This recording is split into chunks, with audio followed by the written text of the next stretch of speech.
마태복음 12장 46절에서 13장 23절 말씀을 가지고 진짜 하나님의 가족이라는 제목으로 함께 은혜 나누고자 합니다. 요즘 언론을 보면 돈이 많은 재력가들을 상대로 친자 확인 소송을 내는 경우를 가끔 볼 수 있습니다. 돈이 많은 재력가가 죽었을 때 갑자기 어디서 나타난 사람이 자신도 그 사람의 친자라며 재산을 분할해달라는 소송을 내는 경우가 있습니다. 이러한 일은 한국에만 있는 것이 아니라 미국에서도 있고 전 세계 어디서나 이렇게 자주 있는 일입니다.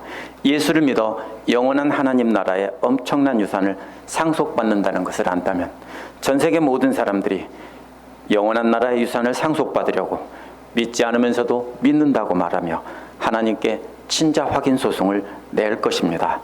그런데 오늘날 우리가 아무리 외쳐도 사람들이 콧방귀도 끼지 않는 이유는 사람들 대부분이 하나님 나라와 하나님의 존재를 믿지 않기 때문입니다. 그래서 지난주 말씀에서는 예수님께서 하늘로부터 온 표적을 보여달라고 한 것도 전혀 믿지 않는 자들이 하늘나라를 실제로 존재한다면 그 증거를 보여달라고 조롱하는 투로 예수님께 말한 것입니다. 예수님의 지상사역은 그런 가짜들을 걸러내고 진짜들만이 진짜 하나님의 가족이 해서 영원한 나라를 상속받게 하신 겁니다. 그래서 11장, 12장 전체가 가짜 상속자들이 나와서 도전하는 이야기입니다. 율법학자와 바리새파 사람들은 이 땅에서 하나님의 이름을 팔아서 존귀와 영광을 받기 위해 자신들이 하나님 나라의 상속자인 척했습니다. 예수께서 그들의 가면을 벗기고 그들은 마귀의 자식들이라고 하셨습니다. 그러나 그들은 마귀의 자식들의 대표일 뿐입니다. 예수 그리스도의 말씀을 진정으로 마음에 받아들이기를 거부하는 사람들은 모두 멸망의 마귀 자식들이라는 것이 바로 예수님 말씀의 초점입니다. 11장, 12장 전체가 한 덩어리인데요. 이제 오늘 말씀에서는 믿지 않는 가족들로 끝을 맺어서 결론을 냅니다. 예수님의 어머니와 형제들이 문 밖에 서서 예수님을 데려가려는 장면입니다. 예수님의 말씀을 받아들이지 않는다면 아무리 예수님의 육신의 가족이라도 예수님을 조롱하며 표적을 보여달라고 하던 율법학자와 바리새파 사람들과 다름이 없다는 것입니다. 오직 예수님의 가르침을 받아들이고 따르는 사람들만이 하나님의 가족이 된다는 것입니다. 이처럼 예수님의 가르침은 극단적입니다. 그래서 이 말씀은 바로 그렇게 예수님 말씀의 극단적인 성격을 이렇게 말해주는 것입니다. 이어서 씨 뿌리는 자의 비유도 역시 누가 진짜 하나님의 가족인지를 비유로 말씀하신 것입니다. 이 말씀 자세히 보면서 우리는 어떻게 해야 진짜 하나님의 가족이 될지 생각해 보도록 하겠습니다. 46절에서 50절은 아버지 뜻대로 행하는 자들이 하나님의 가족이라는 것입니다. 예수께서는 악한 귀신이 나갔다가 다시 돌아와 보니 비어있고 깨끗이 청소가 되어 있고 아름답게 장식이 되어 있는 것을 보고 7 귀신을 데리고 그 사람에게 들어와서 그 사람의 형편이 전보다 더 나빠졌다고 하셨습니다. 이는 율법학자와 바리새파 사람들이고 하신 말씀입니다. 아직도 그렇게 무리들에게 말씀하고 계시던 중에 마태는 갑자기 보라라고 말하면서 놀라운 구경거리가 생겼다라고 합니다. 그 구경거리는 예수님의 어머니와 형제들이 문 밖에 서서 예수께 말할 기회를 찾고 서 있었다는 것입니다. 예수님의 어머니와 형제들만 서 있다고 한 것으로 보아 예수님의 육신의 아버지는 이미 죽은 뒤였을 것입니다. 왜 문 밖에 서 있었을까요? 혹시 자기들도 안에 들어와 예수님의 가르침을 들으려고 왔을까요? 이어지는 예수님의 말씀을 보면 절대로 그럴 수 없습니다. 마가복음 3장 21절에 보면 예수가 미쳤다는 소문을 듣고 데려왔습니다. 요한복음에서도 그의 형제들이 예수께 나와 예루살렘으로 가라고 권유하면서 조롱하던 투로 말하는 내용이 나옵니다. 이는 그 형제들도 믿지 않았기 때문이라고 성경은 말하고 있습니다. 예수님의 어머니와 형제들이 예수님을 믿지 않으면서도 찾아온 이유는 가족의 명예 때문입니다. 예수님 당시 갈릴리의 유대교 지도자들은 예수님을 배척하고 있었습니다. 그렇기 때문에 이렇게 그 지역의 지도자들에게 배척을 당하는 것은 그 가족 전체가 배척을 당하는 것입니다. 친족들은 보통 친족 전체에 부끄러움을 주는, 명예를 훼손시키는 다른 사람의 행동을 감추려고 했습니다. 예수님 당시 유대 사회도 가족 중심의 공동체 사회였기 때문에 예수님의 가족들도 예수님의 그런 행동을 막아서 가족 전체가 수치를 당하는 일이 없게 하려는 것입니다. 한 사람이 예수님의 어머니와 형제들이 예수님께 말하려고 밖에 서 있다고 이렇게 말씀드렸습니다. 그러자 예수님께서는 그 사람에게 말하기를 누가 나의 어머니며 누가 나의 형제냐고 했습니다. 그 다음에 무엇을 했습니까? 그렇게 말씀하시고는 제자들에게 향해 손을 뻗으셨다고 했습니다. 이렇게 한 겁니다. 이 말은 제자들의 머리 위에 손을 내미셨다라는 뜻입니다. 제자들은 앉아있고 예수님은 서서 말씀하시기 때문에 제자들의 머리 위로 손을 내민 것입니다. 이런 동작은 제자들이 진짜 하나님의 가족이다, 너희들이 진짜 하나님의 가족이다, 이렇게 동작을 하시는 거고요. 그 다음에 누가 나의 어머니며 누가 나의 형제들이냐고 물으신 뒤에 제자들의 머리로 손을 뻗었습니다. 그 다음에 너희들이 바로 나의 어머니와 형제들이라고 말씀하셨습니다. 그래서 어째서 육신의 어머니와 형제들이 밖에 서 있는데도 제자들을 향해서 나의 어머니와 형제들이라고 했을까요? 50절에서 그 이유를 설명합니다. 하늘에 계신 내 아버지의 뜻을 따라 행하는 사람이 내 형제요, 자매요, 어머니라고 했습니다. 예수님께서 전하시는 하나님 말씀의 참뜻을 마음에 간직하고 그 말씀을 따라 행하는 자들이 하나님의 가족이라는 것입니다. 따라서 예수께서 전하는 말씀을 듣지 않고 미쳤다라고 생각하며 데려가서 못하게 하려는 가족들은 하나님의 가족이 아닌 것입니다. 예수님의 육신의 가족 역시 예수님께서 전하신 하나님의 말씀에 참뜻을 간직하지 않고 있었기 때문에 율법학자와 바리새파 사람들과 똑같이 하나님의 가족이 아니라는 것입니다. 복음서 끝부분을 보면 예수님의 어머니는 나중에 예수님의 여자 제자들과 함께 따라다녔습니다. 그렇다면 나중에 예수님의 육신의 어머니는 예수님을 믿고 하나님의 가족이 되었다는 걸 알 수 있습니다. 동생인 야고보도 나중에는 하나님의 가족이 되어 야고보서를 기록했고 순교까지 했다는 것을 보아 하나님의 가족이 되었다는 것을 알 수 있습니다. 그러나 본문 당시에 예수님께서 가르치던 당시에는 그들은 하나님의 가족이 아니었습니다. 말을 뒤집으면 마귀의 가족들이었다라는 뜻입니다. 13장 1절부터 9절과 18절에서 23절은 네 가지 씨앗의 비유와 그 비유의 해설입니다. 그렇다면 누가 진짜 하나님의 가족인지를 비유로 설명한 것이 바로 이어지는 말씀입니다. 이것을 끊어서 생각하면 안 됩니다. 저도 끊어서 생각하다가 자세히 읽다 보니까 이것이 연결되는 것이라 갑자기 본문을 바꾼 것입니다. 먼저 비유로 말씀하시고 이어서 그 이유를 의미를 설명해 주셨는데요. 바로 그날에 예수께서는 집에서 나와 바닷가에 앉으셨습니다. 이 집은 앞에서 나온 베드로의 집일 것입니다. 예수께서 바닷가에 앉으시자 많은 무리들이 예수님께 몰려들었습니다. 근데 너무 많은 사람들이 몰렸기 때문에 예수께서는 배에 올라가 앉으셨습니다. 근데 무리가 많았기 때문에 밀치기 때문만은 아닙니다. 지금도 갈릴리 호숫가에 보면은 이렇게 경사가 져 있습니다. 모든 호수가 자연적으로 생긴 호수들이 다 그렇죠. 경사가 져 있는데 체육관처럼 약간 타원형으로 이렇게 되어 있습니다. 그 어느 쪽에 앉더라도 이렇게 사람들은 체육관에 관중석에 앉은 것처럼 그렇게 층층이 앉을 수가 있습니다. 그리고 예수님은 배 위에 앉아 계십니다. 그런데 이것은 단순히 잘 보이게 하려는 것만은 아닙니다.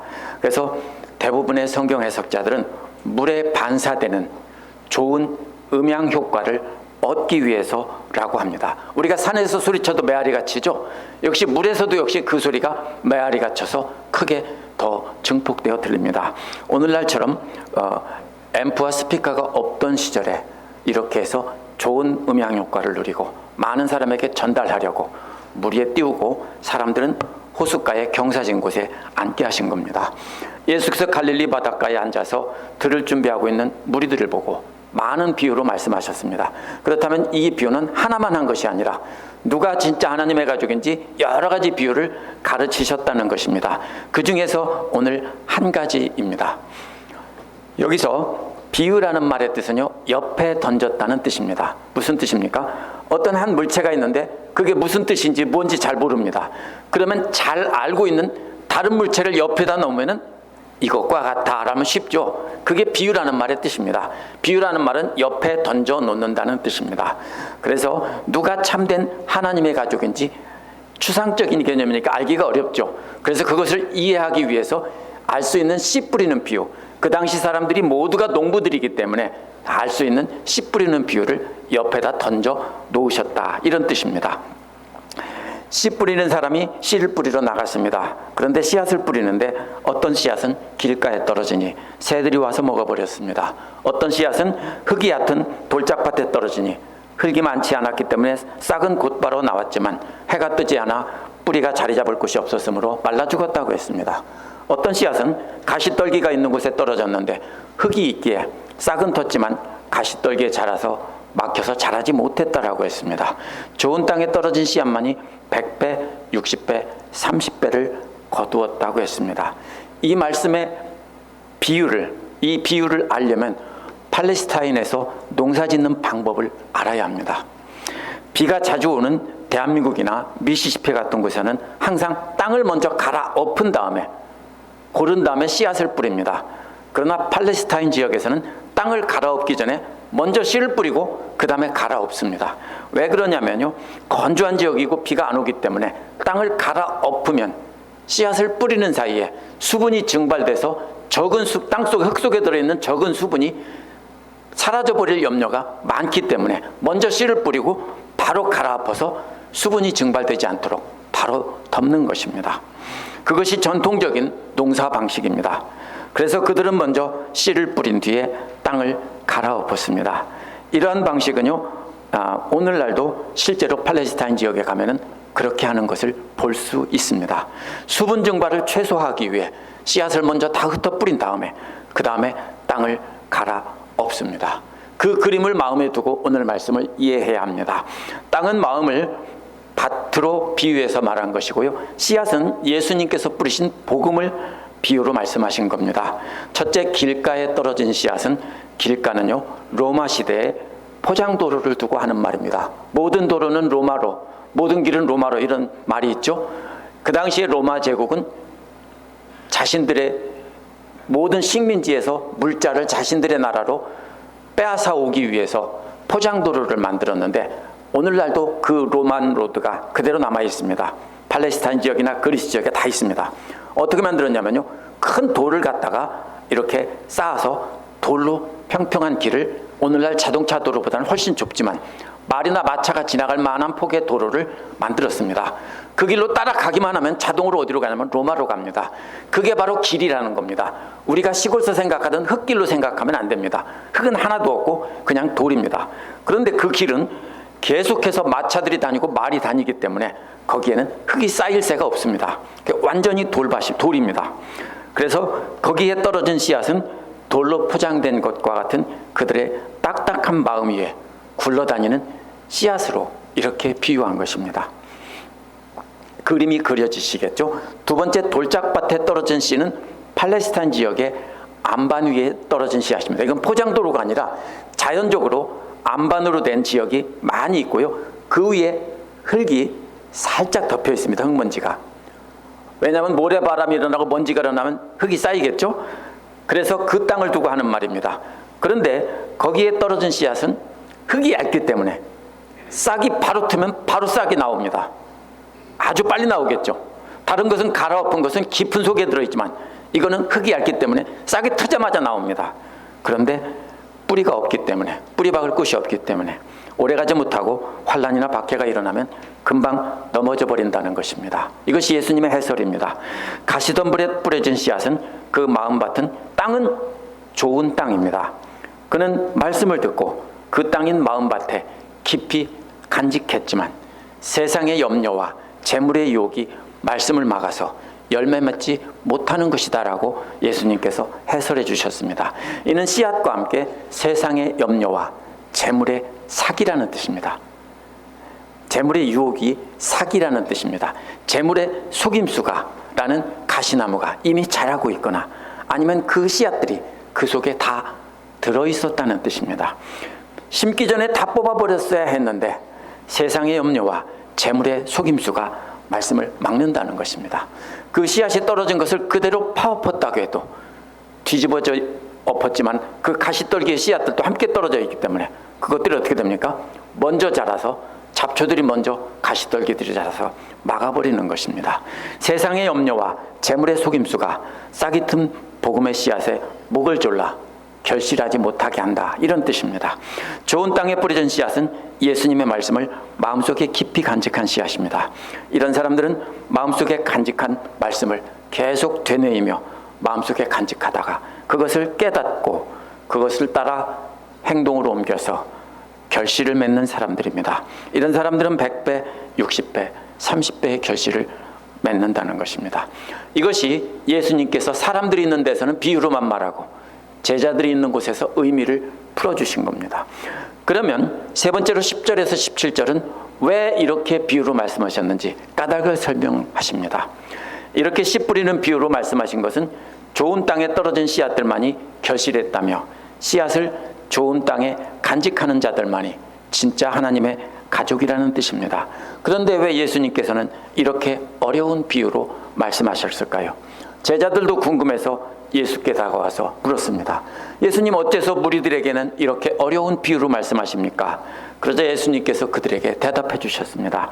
예수님의 대답은 하늘나라의 비밀을 아는 것이 너희에게만 주어졌다는 것입니다. 비밀이란 하나님만 아신다는 것입니다. 그런데 하나님만 알고 아무도 모른다면 그것은 비밀이 아닙니다. 이것이 비밀이란 뜻입니다. 비밀이 뭡니까? 저 혼자만 알고 아무도 모른다. 그건 비밀이 아닙니다. 제 아내에게만 살짝 알려주었다. 그러면 그때부터 비밀입니다. 따라서 이 비밀은 하나님께서 사랑하시는 아들인 예수님께만 알려주었다는 뜻입니다. 그래서 예수님은 그것을 자신의 가족인, 하나님의 가족인 제자들에게만 몰래 알려주었다는 겁니다. 왜냐하면 예수님의 제자들은 예수님을 믿고 따르는 하나님의 가족이기 때문에 그들도 하나님께서 예수님께 알려주신 그 비밀을 알 권리가 있습니다. 그래서 제자들에게만 알도록 알려주셨습니다. 예수님께서 알려주셨다고 안 했습니다. 하나님께서 그 비밀을 알려주도록 하셨다는 겁니다. 그러나 무리들에게는 알려주도록 허락하지 않으셨습니다. 왜냐하면 무리들은 하나님의 가족이 아니기 때문입니다. 12절에서 가진 사람은 누구든지 하나님으로부터 왔는데 넘치도록 받는다고 했습니다. 여기서도 주시는 분은 하나님입니다. 가진 사람이 뭘까요? 가진 사람이란 예수님의 말씀을 듣고 그것을 마음에 간직한 사람입니다. 그래서 하나님의 가족이 된 사람들에게는 하나님께서 하나님 나라의 비밀을 가르쳐 주시되 차고도 넘치도록 부어주신다는 겁니다. 그들은 하나님의 가족이기 때문입니다. 그러나 가지지 못한 사람들은 그 있는 것도 빼앗긴다고 했습니다. 가지지 못한 사람이란 예수님의 말씀을 듣고 간직하기를 거부한 사람들입니다. 그들은 이미 가지고 있는 것도 빼앗긴다고 했습니다. 왜냐하면 하나님의 가족이 아니라 마귀의 가족이기 때문입니다. 이게 무슨 뜻일까요? 이미 가지고 있는 것은 하나님의 백성인 유대인이라는 것과 유대교의 가르침입니다. 그들은 자기들이 하나님의 가족이라고 생각했는데 예수님은 이제 그들은 더 이상 하나님의 가족이 아니라는 것입니다. 그렇기 때문에 하나님 나라의 비밀을 더 이상 그들에게는 알려주지 않고 가진 것까지도 빼앗았다는 것입니다. 그렇다면 예수님의 말씀이 바로 씨앗입니다. 그 씨앗을 받아서 마음속에 간직하고 있는 사람들은 하나님의 가족이 되기 때문에 넘치는 결실을 주신다는 것입니다. 그러나 그 씨앗인 예수님의 말씀을 마음에 간직하지 않은 사람들은 마귀의 가족이기 때문에 있는 것도 빼앗아 가신다는 것입니다. 이런 이유 때문에 예수님께서 비유로 말씀하셨다는 겁니다. 예수님 말씀을 거부한 자들이 장차 다가올 영원한 나라의 복만 받으려고 거짓으로 믿는 척하는 것을 막기 위해 비유로 말씀하셨다는 겁니다. 그래서 저들은 영원한 하나님의 나라의 축복을 누릴 씨앗을 예수님의 말씀을 통해 기적으로 눈으로 보고 영원한 나라의 복을 그렇게 눈으로 보고도 보지 못했다는 것입니다. 또 예수님의 말씀을 귀로도 듣고도 또 그 영원한 나라의 복을 듣지 못하게 하시고 이해도 못하게 하셨다는 겁니다. 이는 마치 진짜 아들도 아닌 사람들이 거액의 상속재산이 있다는 걸 알고 진짜 아들 행세를 하는 가짜와도 같은 것입니다. 예수님께서는 그런 사람을 막으려고 하나님의 가족들만 알아들을 수 있도록 비유로 말씀하셨다는 겁니다. 이것은 이사야 예언이 그대로 이루어졌다고 하셨습니다. 이사야 예언이 철저하게 성취되고 있다는 것입니다. 이사야 예언은 그들을 듣고도 깨닫지 못한다고 했습니다. 깨닫지 못한다는 말은 전혀 이해하지 못했다는 겁니다. 13절에서 말한 것보다 훨씬 강한 표현입니다. 또 보고도 전혀 감지하지 못한다고 했는데요. 역시 13절보다 아주 강한 표현입니다. 전혀 보지도 못하고 전혀 듣지도 못하는 이유는 하나님의 책임이 아닙니다. 많은 사람들이 오해합니다. 어떤 사람에게는 알게 하시고 어떤 사람은 모르게 막으셨다 이렇게 이해할 수 있습니다. 그런데 예수님께서는 이 백성들의 마음이 무디어졌다라고 했습니다. 무디어졌다는 말은요, 본래 두껍다는 뜻입니다. 심장이 두껍다는 겁니다. 그래서 심장에 하나님의 말씀이, 하나님 나라의 비밀이 뚫고 들어가야 되는데 심장이 너무 두꺼워서 못 뚫고 들어간다는 겁니다. 심장을 그렇게 두껍게 만드는 것들은 바로 그 사람들의 책임입니다. 그래서 예수께서 하나님 나라의 복음을 전했는데도 그들의 심장이 너무 두꺼워서 그 속에 들어갈 수가 없었다는 겁니다. 책임은 그들 책임이라는 뜻입니다. 또 귀가 먹었다는 말은 아주 무겁게 듣는다는 말입니다. 무슨 말입니까? 귀가 아마 껍질에 덮여 있는 모양입니다. 필요한 때만 열고 닫습니다. 그런데 그 뚜껑이 너무 무거워서 열려지지 않는다는 뜻입니다. 그 살덩이들이 너무 무거워서 예수께서 들려주시는 복음이 그들의 귀를 뚫고 들어가지 못한다는 것입니다. 제가 왜 이렇게 원어의 의미를 설명드리냐면요, 그러면 이 세 개의 비유가 다 비슷한 그림으로 연결이 됩니다. 심장이 두꺼운 것이나 귀의 살덩이가 두껍게 막혀 있는 것이나, 세 번째로는 눈도 아예 닫아버렸다고 했습니다. 그래서 예수님은 기적을 통해 보여주시는 그 복음이 그들의 눈으로도 역시 들어가지 못하는 겁니다. 누가 막았습니까? 그들 스스로가 마음을 두껍게 닫았고 귀도 막았고 눈도 닫았습니다. 눈으로 보고 귀로 들은 것이 심장에 저장이 되는 것입니다. 그런데 그들은 근본적으로 심장부터가 두꺼워서 잠겨버린 문과 같은 데다가 귀도 막히고 눈도 닫아버렸다, 이런 말입니다. 그것도 아주 두껍게 닫혀 있다는 뜻입니다. 눈과 귀를 완전히 닫고 심장까지 막아버려서 예수께서 전한 복음을 완전히 거부했다는 뜻입니다. 책임은 전적으로 듣는 자들에게 있다는 것입니다. 앞에서는 지식의 최종 목적지인 심장에서부터 시작해서 문제가 있다고 해서 귀와 눈의 순서로 말했는데요. 이번에는 반대로 눈에서 시작해서 귀와 심장의 순서로 바꿔서 말합니다. 만약 저들이 하나님 나라에서 받을 복이 엄청나고 그것이 예수 그리스도를 통해서 상속자가 될 수 있다는 것을 안다면 그들이 거짓으로 예수님 말씀을 눈으로 보고 귀로 듣고 이해한 척하고 마음으로 깨달은 척한다는 것입니다. 그렇기 때문에 그들이 눈과 귀와 심장을 아예 닫아버린 것을 예수님께서 강제로 열어주지는 않으신다는 뜻입니다. 우리가 이걸 잘 이해해야 됩니다. 하나님께서 선택해서 누구는 막고 누구는 열어주는 것이 아니라 닫은 것은 그들입니다. 근데 하나님께서 억지로 열어주시고 억지로 듣고 억지로 보게 하지는 않으신다는 겁니다. 책임은 전적으로 사람들에게 있습니다. 만약 예수님께서 그들을 강제로 고쳐주신다면 누가 병들었습니까? 듣는 자들이 병들었습니다. 심장이 두꺼워졌고 귀가 두꺼워졌고 눈도 닫았습니다. 그들을 만약에 고쳐주셔서 눈도 뜨고 귀도 열고 심장도 열어준다면 그들은 예수님을 대적하던 악한 자들까지도 다 하나님 나라의 상속자가 되는 것입니다. 그래서 비유로 감추어서 말씀하시고 내버려 두신 겁니다. 그 비유를 듣고 깨닫고자 하고 알기를 원하는 사람들은 예수님께 물어서 알 수 있는 것입니다.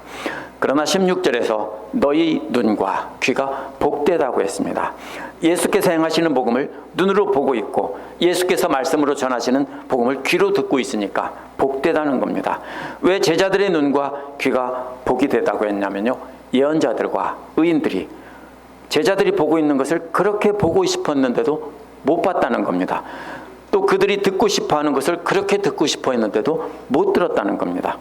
예언자와 의인들은 하나님으로부터 그 말씀을 듣고 전하고, 예언자들은 전하고, 의인들은 그것을 듣고 믿은 사람들입니다.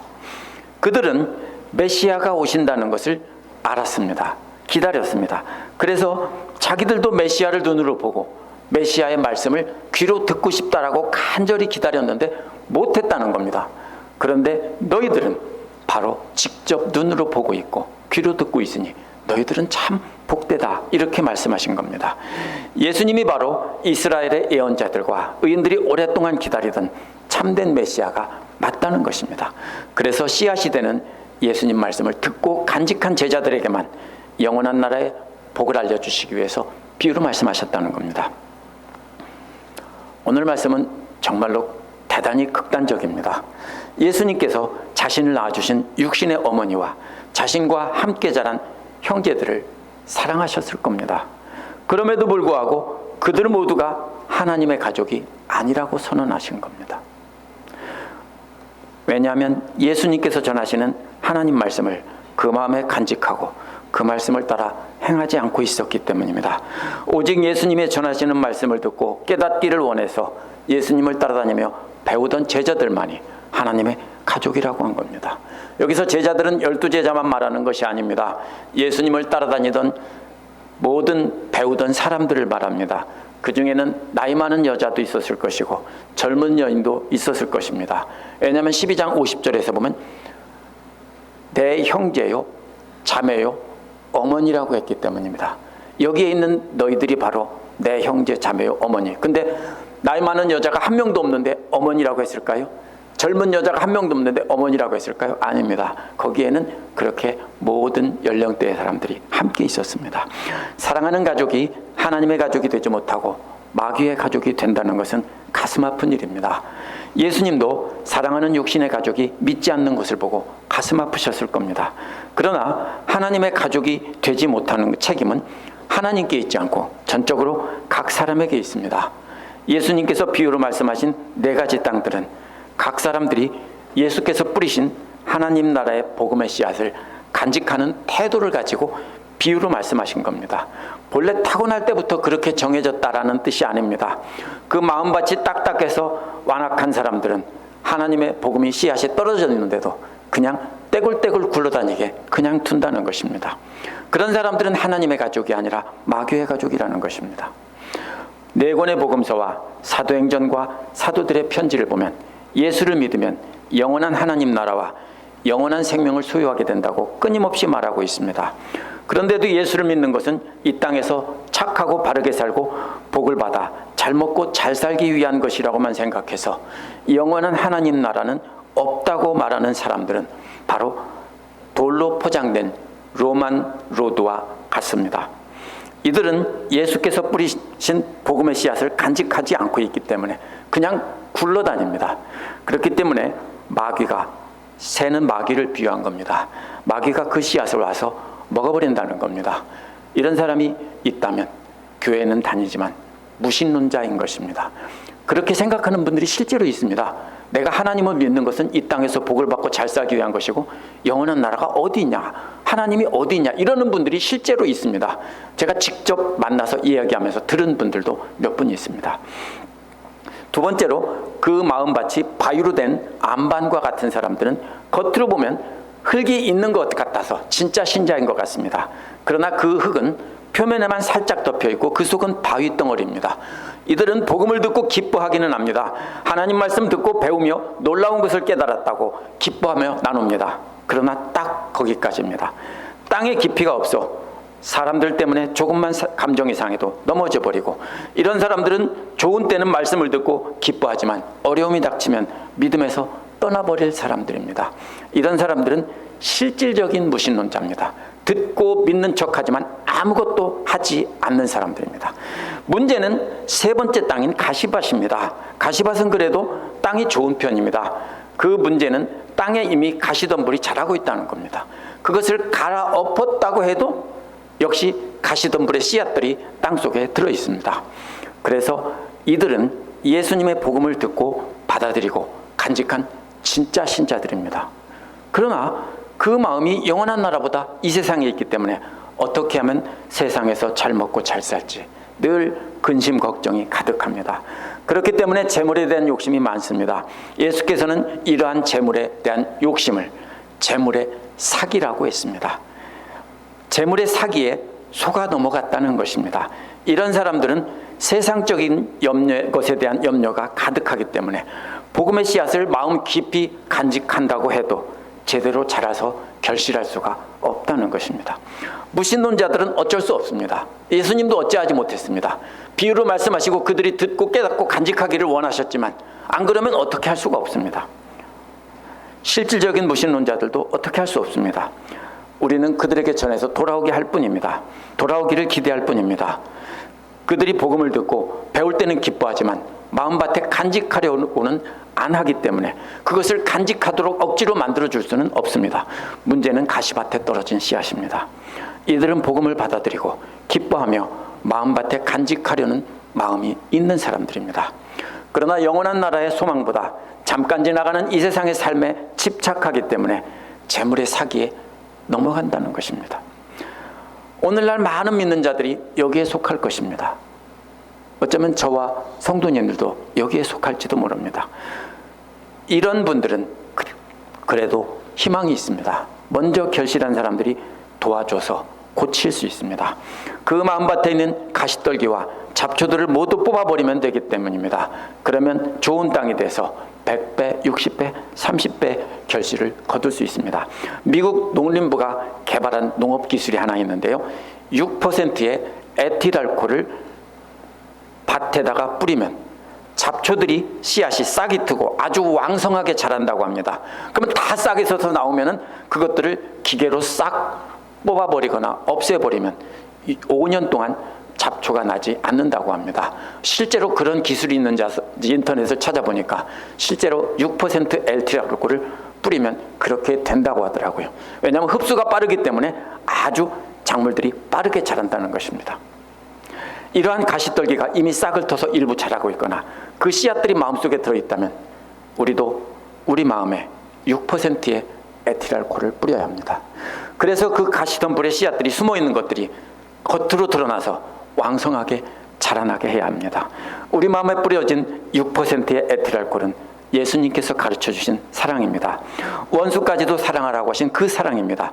먼저 깨달은 자들이 그 사랑으로 섬기며 친밀한 관계가 될 때 가시떨기의 씨앗들과 같은 것들이 마음속에 숨겨져 있던 것들이 모두 드러내놓게 됩니다. 그러면 그것들을 우리가 도와서 뽑아줄 수 있습니다. 그러면 마음 안에 숨어있던 모든 잡초들의 씨앗은 완전히 제거되고 그 이후에 복음의 씨앗들이 싹이 트고 자라나서 30배, 60배, 100배의 결실을 거두는 것입니다. 먼저 믿고 결실한 사람이 예수님과 같이 씨 뿌리는 자들이 되어야 합니다. 그러나 가시덤불이나 그 씨앗이 가득한 밭에는 아무리 좋은 씨앗을 뿌려도 소용이 없습니다. 먼저 믿고 깨닫고 결실한 자들이 예수님의 사랑으로 섬겨야 합니다. 그래서 예수님께서도 서로 사랑하라고 하시고 원수까지도 사랑하라고 한 겁니다. 왜요? 그래야 마음에 아직도 많은 것들이 있는 사람들이 6%의 에틸알코올이 뿌려져서 그것들이 다 싹이 터서 나오고 그것을 뽑아내서 우리가 없애버릴 수 있는 것입니다. 그것을 숨긴 사람들이 바로 누구냐면 바리새파 사람들처럼 외식하는 사람들이 되는 것입니다. 우리 마음 안에 있는 세상 것들이 가득 차 있다면 사람들이 우리를 보고 우리에게 그들의 마음속에 있는 세상 것을 드러내게 해야 합니다. 우리를 전적으로 신뢰하고 우리가 사랑을 베풀지 않으면 그들은 마음속에 있는 씨앗을 밖으로 드러내지 않습니다. 그러면 우리는 그러한 것들을 뽑아줌으로 그들이 결실하는 옥토가 되게 도울 수 있습니다. 함께 기도하겠습니다.